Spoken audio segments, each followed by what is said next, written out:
I walked into my garage on a freezing January morning in Phoenix, Arizona, and immediately knew something was wrong because the little ceramic space heater I had positioned near my workbench was gone. My name is Aaron Owens, and I had lived in the Sagebrush Hills community for 3 years now. The place was nice enough. A cookie-cutter subdivision built in 2018 with stucco houses that all looked vaguely similar in different shades of beige and tan. But the HOA here was something else entirely.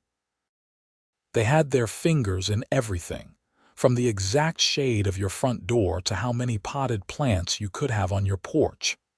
I had learned to mostly stay under their radar, pay my dues on time, and not make waves. But this morning, standing in my garage staring at the empty spot where my space heater should have been, I felt a surge of anger. That heater wasn't just any heater. It was evidence, tagged evidence, and if it had disappeared, I was in serious trouble. Let me back up a bit. About 6 months ago, I started noticing some weird things happening with our HOA finances. I worked as a forensic accountant for a private firm in downtown Phoenix, so numbers were kind of my thing. When I got elected to the HOA board as treasurer last spring, mostly because nobody else wanted the position, I thought it would be a boring side gig that required maybe 2 hours a month. I was very wrong. The previous treasurer, a guy named Marcus who moved to Colorado, had left the books in what I initially thought was just disorganized chaos. But as I dug deeper, patterns started emerging. Payments to vendors that didn't quite match up. Invoices for landscaping that seemed inflated. A property management contract that was costing us nearly double what similar communities our size were paying. And all of these irregularities seemed to trace back to one person, Patricia Winters, our HOA president. Patricia was 52 years old, had blonde hair that she kept in a severe bob, and wore the kind of athleisure outfits that probably cost more than my monthly car payment. She had been HOA president for 6 years, running unopposed every single year because, frankly, most people didn't want the headache. She ruled the community with an iron fist wrapped in passive-aggressive notes and surprise inspections. I had started my investigation quietly, making copies of everything, documenting discrepancies, and building a case. The space heater came into play about 2 months ago when I was going through old storage boxes from the HOA office. We had a small community center, and Patricia kept years of old records in a storage closet there. I had permission to go through them as treasurer, looking for historical budget information. That is when I found the real smoking gun. Tucked in a box labeled 2019 Landscaping were bank statements for an account I had never seen in our current records. The account belonged to Sagebrush Hills Community Services, LLC, and Patricia's name was on it as the sole authorized signer. Over the course of 5 years, nearly $400,000 had flowed through that account from our HOA dues, supposedly for services. But those services were either never performed, massively overcharged, or completely fabricated. I was in the storage closet, documenting everything with my phone camera, when Patricia walked in unexpectedly. I managed to shove the most damning bank statements into my jacket pocket, but she definitely knew I had found something. Her whole demeanor changed. The fake friendly smile disappeared, replaced by something cold and calculating. "Aaron, what are you doing in here?" she had asked, her voice sharp. "Just looking through old budgets, Patricia. Trying to understand our historical spending patterns," I said, keeping my voice level. "Those boxes are archived. There is nothing in there you need for current operations. As treasurer, I think I am the best judge of what I need." She had stared at me for a long moment, and I could practically see her mind working. "Well, let me know if you need help finding anything specific." Some of those old records can be confusing. After that encounter, I knew I had to be careful. I took the documents home and started building a comprehensive case. I reached out to an attorney friend who specialized in HOA law, and he connected me with an investigator from the Arizona Attorney General's office. They were very interested in what I had found. Embezzlement from HOA funds was apparently more common than I realized, and cases involving this much money over this long a period definitely warranted investigation. The investigator, a woman named Detective Sarah Chen, came to my house about 3 weeks ago. We went through everything in my garage, which had become my unofficial investigation headquarters. I had documents spread across my workbench, files organized in boxes, and my laptop with detailed spreadsheets tracking every suspicious transaction. That space heater had been running the whole time because my garage was not heated, and January nights in Phoenix, while not terrible, could still dip into the 40s. Detective Chen had been impressed with my documentation. She took photographs of everything, and here is where the space heater became crucial. She had tagged it along with some of the document boxes as being present at the scene of my investigation. It was part of the chain of custody documentation. She explained that in financial fraud cases, they needed to establish that evidence was properly maintained and not tampered with. My garage became an official evidence storage location, and that space heater, because it was in every single photograph she took, became a weird but important part of the documentation. "Don't move anything in here," she had instructed. "We will execute a search warrant on the HOA office next week, and we need to show that your investigation was methodical and that evidence was preserved. Everything needs to stay exactly as it is." I had agreed, of course. The space heater stayed running in the corner. The documents stayed organized on my workbench, and I waited for Detective Chen to move forward with the official investigation. But Patricia must have sensed something was coming. She started showing up at my house at odd times, supposedly for HOA business. She sent me increasingly aggressive emails about treasurer duties I was supposedly neglecting, even though I had meticulously fulfilled every responsibility. And then, 3 days ago, she sent out an email to the entire community about a new HOA rule. Garages visible from the street must be kept closed at all times, and random inspections would be conducted to ensure compliance with community standards. My garage faced the street. I usually kept the door open during the day because I liked the airflow while I was working. I immediately closed it and made sure to keep everything locked up tight. But I should have known Patricia would not give up that easily. This morning, I had gone for my usual run at dawn. I was training for a half marathon and typically did 6 miles before work. I was gone maybe an hour and 15 minutes tops. When I got back, my garage side door, the one that led to my backyard, was slightly ajar. I always locked that door. Always. I cautiously pushed it open and saw immediately that things had been moved. Not drastically, but enough that I could tell someone had been in here. Some of my document boxes were shifted slightly. My laptop was closed, though I was pretty sure I had left it open. And the space heater was completely gone. My heart started racing. This was bad. This was really bad. I pulled out my phone and called Detective Chen immediately. "Detective, someone broke into my garage. The space heater is gone." There was a pause on the other end. "The tagged heater. The one in all our photographs." "Yes. And some other things have been moved around. I think someone was looking through my documents. Do not touch anything else. I am sending a patrol unit to your location right now, and I will be there within 30 minutes. This just became breaking and entering on top of the fraud investigation. 2 Phoenix police officers arrived within 10 minutes. They took my statement, photographed the scene, and dusted for fingerprints on the side door. The lock had been picked, not forced, which suggested someone who knew what they were doing or at least had come prepared. Detective Chen arrived as promised, and she was not happy.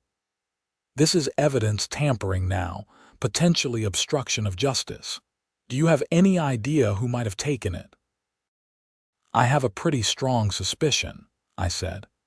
Patricia Winters has been acting paranoid for weeks. She sent out this new garage rule a few days ago, basically giving herself permission to inspect everyone's property. She is the HOA president. She probably has master keys or knows how to get into places. But why take the space heater? One of the officers asked. If she was looking for documents or evidence of your investigation, why steal a heater? Detective Chen and I exchanged glances. Because it is in all the photographs, I explained. Every single piece of documentation we have establishing the scene, and the timeline shows that heater in the background. If she destroys it or hides it, she could argue that the photographs were taken somewhere else, or that the chain of custody was broken, or that the evidence was staged. It is actually a smart move if you are desperate. Except, we have it documented as tagged evidence, Detective Chen said. So now she has committed additional crimes. Aaron, I need you to help me with something. Can you reach out to Patricia, tell her you notice the heater is missing, and see how she reacts? Do not mention the investigation or that it is tagged evidence. Just say you are looking for your space heater. I nodded. You want me to wear a wire? No, just do it over text or email, something we can document. Let's see if she incriminates herself. I pulled out my phone and composed a message to Patricia. I kept it casual and slightly annoyed, like a neighbor who had lost something and suspected HOA overreach. Hey Patricia, my garage space heater went missing this morning. Did the HOA possibly confiscate it during an inspection? I use it for workshop projects and kind of need it back. Let me know, thanks. I hit send and waited. The response came back in less than 5 minutes. Aaron, I am not sure what you are talking about. The HOA has not conducted any garage inspections yet. Those will begin next week with proper notice. Have you checked if someone in your family moved it? I lived alone. Patricia knew I lived alone. I showed the text to Detective Chen. She is playing dumb, she said. Okay, push a little harder. Tell her you are concerned about a break-in. I typed back. I live alone and all my doors were locked. My garage side door lock looks like it was tampered with. I am considering filing a police report for breaking and entering. Just wanted to check with the HOA first in case this was some kind of inspection I was not aware of. This time the response took longer, almost 15 minutes. When it came through, the tone had shifted. Aaron, I am sure there is a reasonable explanation. Why don't you come by my house this evening and we can discuss any concerns you might have about HOA operations or security in the neighborhood? Say around 7. Detective Chen read the message over my shoulder. That is interesting. She went from denial to wanting a face-to-face meeting. She is worried. Aaron, I think we need to accelerate our timeline. We were planning to execute the search warrant next week, but I am going to push for tomorrow. In the meantime, I want surveillance on Patricia's house. If she has that heater, she will probably try to dispose of it soon. What should I tell her about tonight? Tell her you will be there. We will have officers nearby. Wear an actual wire this time.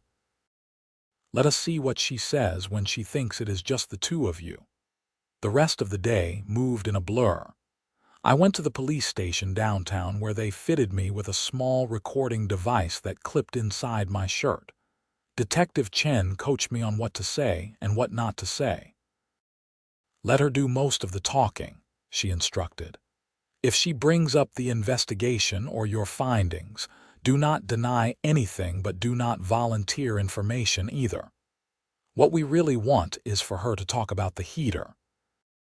If she admits to taking it, or offers to return it, or says anything about evidence, that is gold for our case. And if she threatens me, then we move in immediately. We will have 2 plainclothes officers on the street, and I will be in a van around the corner listening to everything. You will be safe, Aaron, but this is voluntary. If you are not comfortable doing this, we can find another way. I thought about it. $400,000 stolen from my neighbors over 5 years. People in this community were retirees on fixed incomes, young families saving for their kids' college, regular folks who trusted that their HOA dues were being used appropriately. Patricia had violated that trust in the worst possible way. I will do it, I said. At 6:45 that evening, I walked down the street to Patricia's house. She lived in one of the larger models, a corner lot with extra landscaping and a 3-car garage. Her house was always immaculate, the yard always perfect. I wondered how much of that was paid for with stolen HOA money. She answered the door before I could even knock, like she had been watching for me. She was wearing cream-colored slacks and a pale blue sweater, her makeup perfect, her smile tight. "Aaron, come in. Thank you for coming over." I followed her inside. The house was just as perfect as the exterior, all clean lines and neutral colors and expensive-looking furniture. She led me to her living room and gestured to a cream-colored couch. "Can I get you something to drink? Water? Coffee? Water is fine, thanks." She disappeared into the kitchen and came back with 2 bottles of water, handing me one before sitting in an armchair across from me. She was positioning herself carefully, I noticed. Not too close, maintaining a position of authority. "So, about this morning," she began. "I want you to know that I take security in our community very seriously. If someone broke into your garage, that is a major concern." "I appreciate that, Patricia. It has been bothering me all day. The thing is, the only thing taken was this space heater. Nothing else. Not my tools, not my bike, nothing valuable, just this cheap ceramic heater. It is weird, right?" She took a sip of her water. "Very weird. Unless someone was cold and desperate, I suppose. Maybe. But the way the lock was picked, it seemed professional. And the timing is interesting too, right when the HOA announced these garage inspections. You think the HOA broke into your garage and stole your space heater?" Her voice had an edge now. "That is quite an accusation, Aaron. I am not accusing anyone. I am just trying to understand what happened." She was quiet for a moment, studying me. Then she leaned forward slightly. "Aaron, let me be frank with you. I know you have been digging into HOA finances. I know you have been going through old records and asking questions.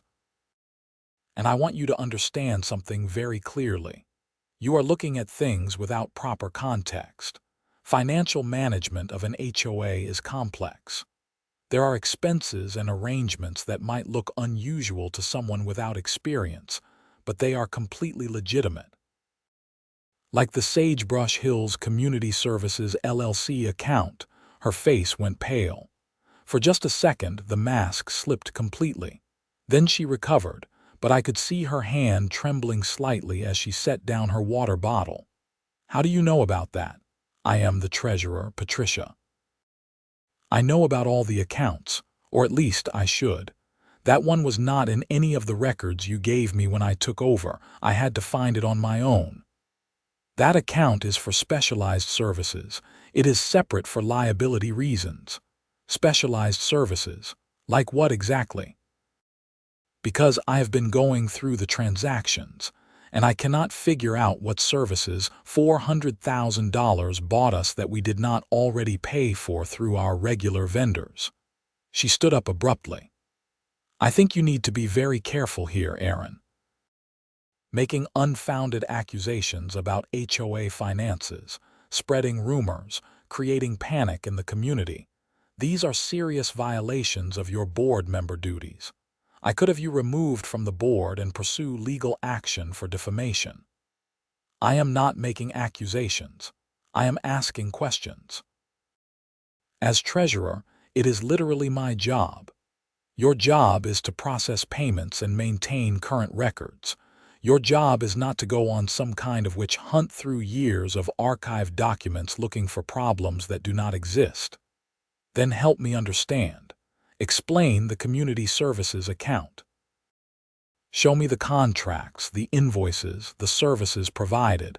If everything is legitimate, the documentation will prove it.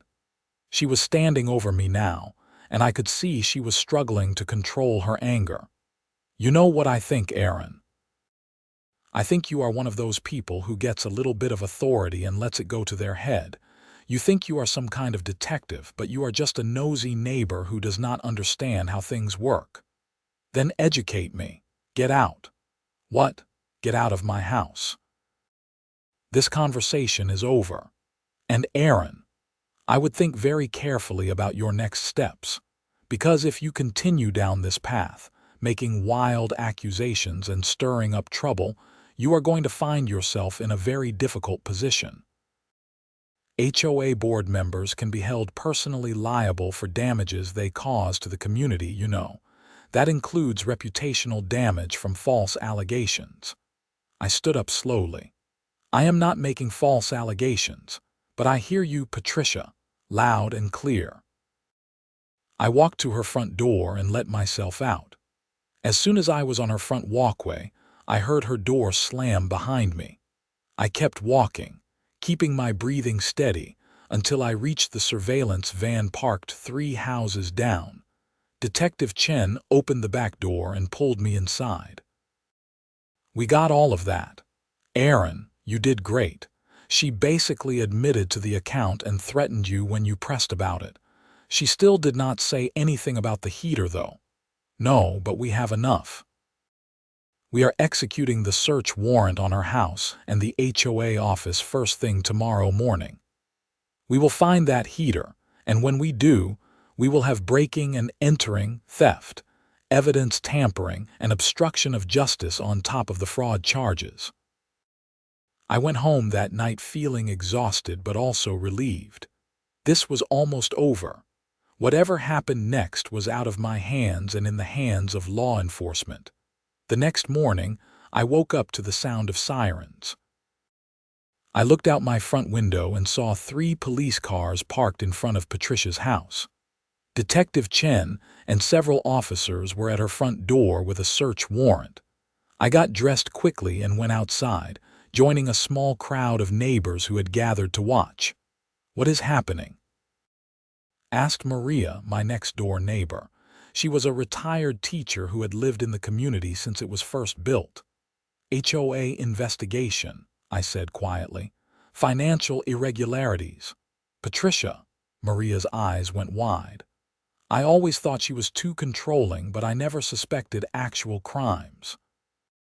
We watched as officers went in and out of Patricia's house, carrying boxes of documents. Patricia herself was standing on her front lawn, her arms crossed, talking to her attorney who must have arrived quickly. She looked furious, but there was also fear in her eyes now. After about 2 hours, I saw an officer emerge from her garage carrying something. My space heater. He walked it over to Detective Chen, who examined it carefully, checking the evidence tag that was discreetly marked on the bottom. She looked across the street and caught my eye, giving me a small nod. They had found it. They had found my space heater, hidden in Patricia's garage. The one piece of evidence that she had stupidly stolen, thinking it would help her case, not realizing it would only add to her charges. Detective Chen walked over to Patricia and her attorney. I could not hear what she was saying, but I saw Patricia's face crumble. The attorney put a hand on her arm, probably telling her not to say anything, but Patricia was shaking her head, her hands gesturing wildly. She was panicking. Then Detective Chen pulled out handcuffs. Patricia's attorney tried to step between them, but Detective Chen was calm and professional. She read Patricia her rights while snapping the cuffs onto her wrists. Patricia was crying now, her perfect makeup running, her carefully constructed image falling apart. They put her in the back of a police car and drove away. The whole neighborhood stood in stunned silence, watching the HOA president get arrested on a Thursday morning. Detective Chen came over to me. We found extensive evidence in her home office. Bank statements, forged invoices, documentation of shell companies. She was not even trying to hide it well. She just never thought anyone would look closely enough. And the space heater was in her garage, wrapped in a tarp. She probably planned to dump it somewhere but did not get the chance. What happens now? Now she gets booked, arraigned, and we move forward with prosecution. The Attorney General's office is taking over from here because of the amount of money involved. Aaron, you should know that you are probably going to need to testify. I can do that. I know you can. You did good work here. Most people would have just ignored the irregularities or assumed someone else was handling it. You actually followed through and you built a solid case. That is rare. Over the next few weeks, the full scope of Patricia's fraud came to light. It turned out the $400,000 I had found was just what she had stolen from our community. She had been running the same scheme at 2 other HOAs where she served on the boards. In total, she had embezzled over $900,000 over a 7-year period. The local news picked up the story. HOA president arrested for massive fraud was the headline on every Phoenix news site. The community was in shock, but there was also a strange sense of relief. All those years of Patricia's controlling behavior, her nitpicky rules, her aggressive enforcement of minor violations, suddenly made sense. She had been creating a culture of fear and compliance so that no one would question her authority or look too closely at the finances. The HOA held an emergency meeting to elect a new president and discuss next steps. Maria, my neighbor, was voted in as interim president. She was organized, fair, and most importantly, transparent. One of her first acts was to hire an independent auditor to review all of our finances and establish proper oversight procedures. I continued as treasurer, but now with proper checks and balances in place. We recovered a significant portion of the stolen money through Patricia's assets. Her house was seized, her bank accounts frozen, her car and jewelry liquidated. We also filed claims with the HOA's insurance company, which covered some of the losses. Patricia's attorney tried to negotiate a plea deal, but the Attorney General's office was not interested in going easy on her. The case went to trial 6 months later. I testified for 2 days, walking the jury through how I discovered the fraud, the documentation I had collected, and my interactions with Patricia, including our final conversation at her house, which they played the recording of in court. The defense tried to argue that the financial arrangements were legitimate, that Patricia had authorization from previous boards, that this was all a misunderstanding blown out of proportion. But the evidence was overwhelming. The jury deliberated for less than 4 hours before returning guilty verdicts on all counts: fraud, embezzlement, money laundering, breaking and entering, theft, and obstruction of justice. The judge sentenced her to 12 years in federal prison and ordered her to pay full restitution to all the HOAs she had defrauded. Standing in that courtroom, watching her get led away in handcuffs, I felt a complex mix of emotions. Satisfaction that justice was served, but also sadness that it had come to this. She could have just done the job she was elected to do. Instead, she destroyed her life and betrayed the trust of hundreds of people. The space heater became something of a legend in our community. Maria joked that we should put it in a display case at the community center with a plaque reading "the heater that brought down a fraudster." I declined, saying I still needed it for my garage, but I appreciated the sentiment. Life in Sagebrush Hills slowly returned to normal, or at least to a new normal. We had proper financial oversight now. Board meetings were well attended because people actually cared about being involved. The culture of fear Patricia had created was replaced with actual community spirit and cooperation. About a year after Patricia's conviction, I was working in my garage on a Saturday afternoon. The space heater was running in the corner, keeping me warm as I built a bookshelf for my living room. Maria knocked on my open garage door. "Hey, Aaron, got a minute?" "Sure, what is up?" "The board wanted me to ask you something. Your term as treasurer is coming up for renewal. Would you be willing to stay on? I know it has been a stressful year, and no one would blame you if you wanted to step back." I looked around my garage at my workbench, at the space heater that had inadvertently become crucial evidence in a major fraud case. I thought about everything that had happened, all the work that had gone into exposing Patricia's crimes and rebuilding trust in our community. "Yeah," I said, "I will stay on. Someone needs to watch the numbers and make sure this never happens again." Maria smiled. "That is what I hoped you would say." "Thank you, Aaron. Really. You saved this community a lot of grief, even if the process was painful." After she left, I went back to my bookshelf project, but I found myself thinking about accountability. How easy it is for someone in a position of authority to abuse that power when nobody is paying attention. How important it is to ask questions, even when it is uncomfortable, even when people get defensive or angry.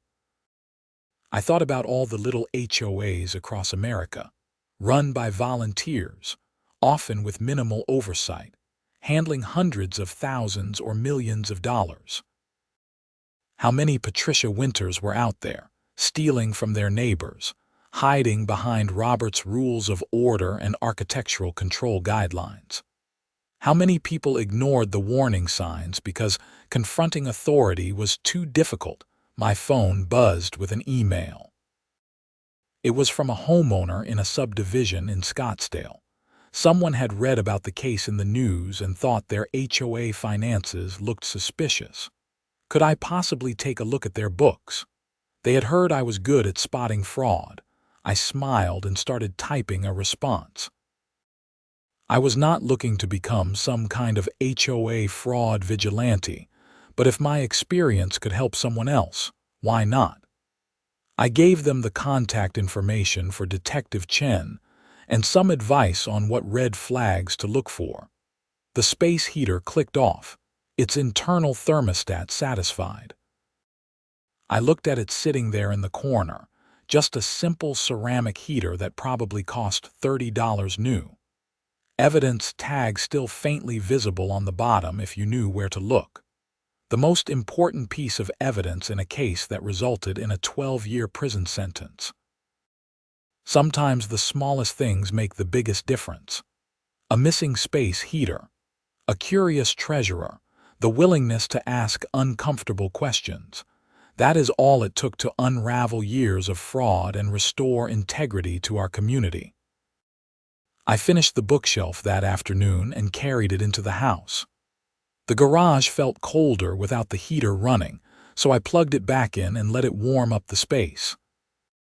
It hummed to life, glowing orange, doing its simple job of producing heat, unaware of its strange journey from workshop necessity to tagged evidence to exhibit in a federal fraud case.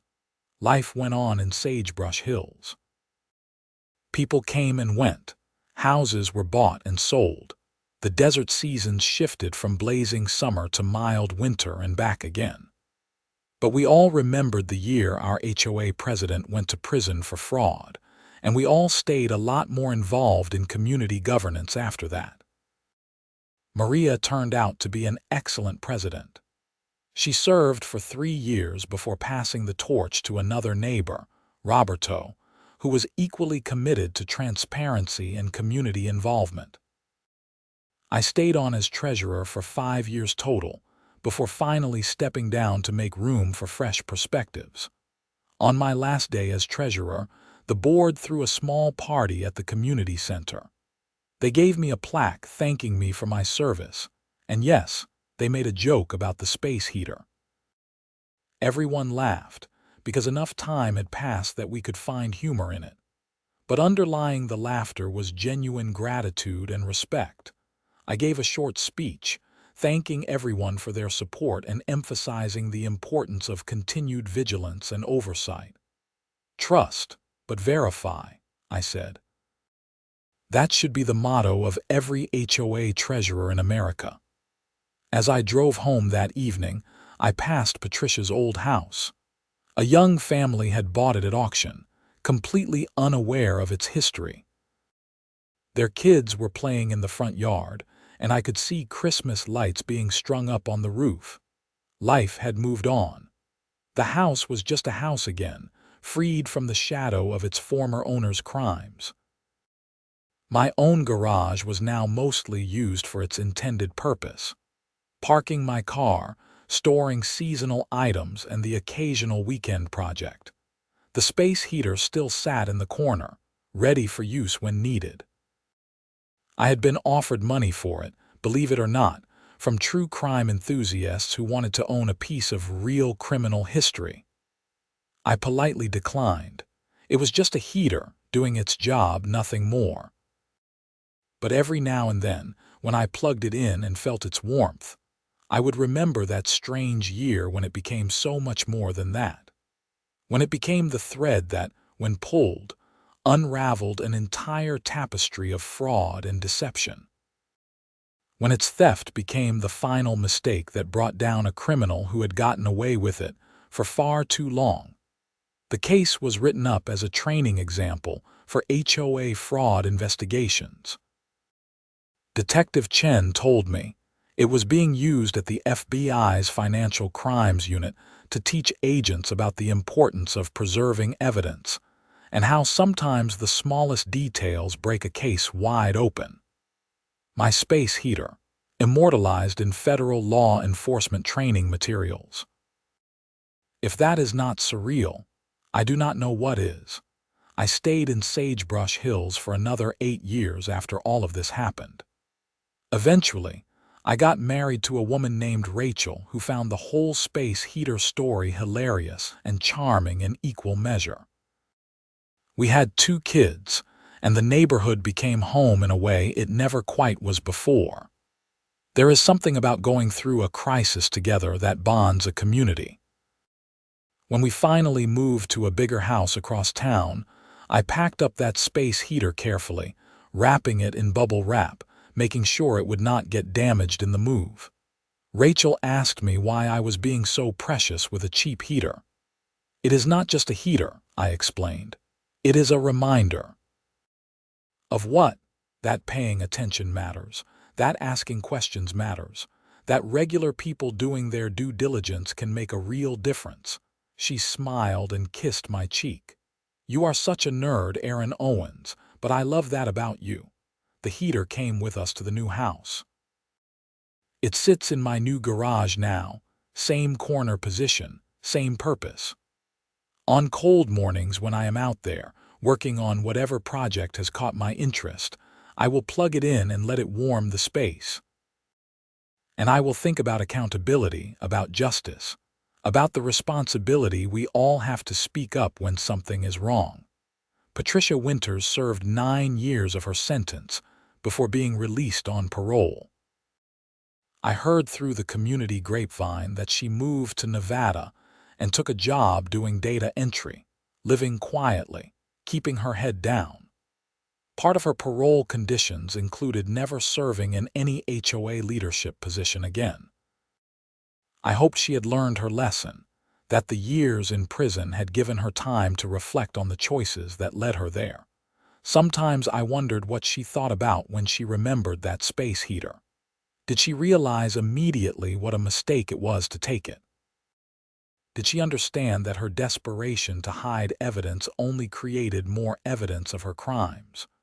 Or was she so deep in her own justifications that she still believed she was the victim somehow? I would never know, and that was okay. My part in the story was over. I had done what needed to be done, testified truthfully, and helped ensure justice was served. Everything after that was her journey, not mine. The community had fully healed by the time I moved away. The new HOA board was functional and transparent. Finances were managed properly with multiple checks and balances. The culture of fear and excessive control had been replaced with reasonable governance focused on maintaining property values and community amenities without being overbearing. Before I left, I attended one last HOA meeting. It was routine and boring, which was exactly how it should be. Budget approved, landscaping contracts reviewed, pool hours for summer discussed. Normal, healthy community business. No drama, no secrets, no fraud. Just neighbors working together to maintain their shared spaces. As the meeting wrapped up, Maria, who was still living there but no longer on the board, came up to me. "Going to miss you, Aaron. You set the standard for what a board member should be. Engaged, honest, willing to do the hard things. You did most of the hard work, Maria. You rebuilt trust after everything fell apart. We did it together," she said. "The whole community did. But you were the one who started it, who had the courage to follow the evidence wherever it led, even when it pointed at the most powerful person in the neighborhood." I hugged her goodbye and walked out to my car. Looking back at the community center, the rows of houses beyond it, all the people I had gotten to know over the years, I felt grateful. Grateful that I had paid attention. Grateful that justice had prevailed, and grateful for the reminder that ordinary people in ordinary places can make a real difference when they choose to act. The space heater story became something my kids loved to hear. "Tell us about when Daddy caught the bad lady with the heater," they would say. And I would tell them an age-appropriate version about how sometimes people in charge do bad things, but if you are brave and honest and do the right thing, good can win. Years passed. The kids grew up. I retired from my forensic accounting job and did some consulting work. Rachel and I traveled, enjoyed our grandchildren when they came along, and lived a quiet, happy life. But I never forgot that year, that investigation, that moment when everything could have gone either way. If Patricia had not stolen that space heater, would the case have been as solid? Probably, yes. We had substantial evidence of fraud regardless. But her theft accelerated the timeline, added additional charges, and demonstrated consciousness of guilt in a way that made the case absolutely airtight. It was her panic that ultimately sealed her fate. I thought about writing a book about the experience at one point. The space heater fraud or something like that, but I decided against it. The story was already out there in court records and news articles for anyone interested enough to look. I did not need to capitalize on it or make it bigger than it was. It was just one case in one community, with one outcome. Important to those involved, but ultimately just another story of someone who betrayed trust for money and got caught. The heater still works, by the way. After all these years, it still kicks on when plugged in, still produces heat, still does its job. I have thought about replacing it with a newer model, but Rachel says I am not allowed. That heater has earned its place in this family, she insists. So it stays, a faithful companion in my workshop, a silent witness to history on cold mornings, when I am alone in the garage and the heater is humming beside me. I will sometimes tell it thank you. Thank you for being exactly where you needed to be. Thank you for being distinctive enough to tag as evidence. Thank you for being stolen by someone who did not understand that taking you would only make things worse for her case. It is funny how objects can become meaningful beyond their intended purpose. A space heater meant to warm a garage became a symbol of accountability and justice. It was never supposed to be important, and yet it was. Sometimes life works like that. The small things matter more than we realize. I am an old man now, looking back on a life well lived. But that year, that investigation, that moment of choice when I could have looked the other way or decided it was not my problem, that stands out as one of the defining experiences of my life. Not because it made me famous or rich or anything like that, but because it proved to me that integrity matters, that doing the right thing is worth the difficulty, and that ordinary people have more power than they realize. Patricia Winters stole from hundreds of people and thought she would never be caught. And she would not have been, if not for a curious treasurer, a thorough investigation, and the bizarre theft of a cheap ceramic space heater. Sometimes justice hangs on the smallest threads, and sometimes those threads are enough. The space heater sits in my garage, warming the space where I build and create and think. It has outlasted scandal, survived being evidence, and continues to serve its simple purpose. In a way, it is the perfect metaphor for integrity. Do your job, serve your purpose, and sometimes just by being present and doing what you are meant to do, you can make all the difference in the world.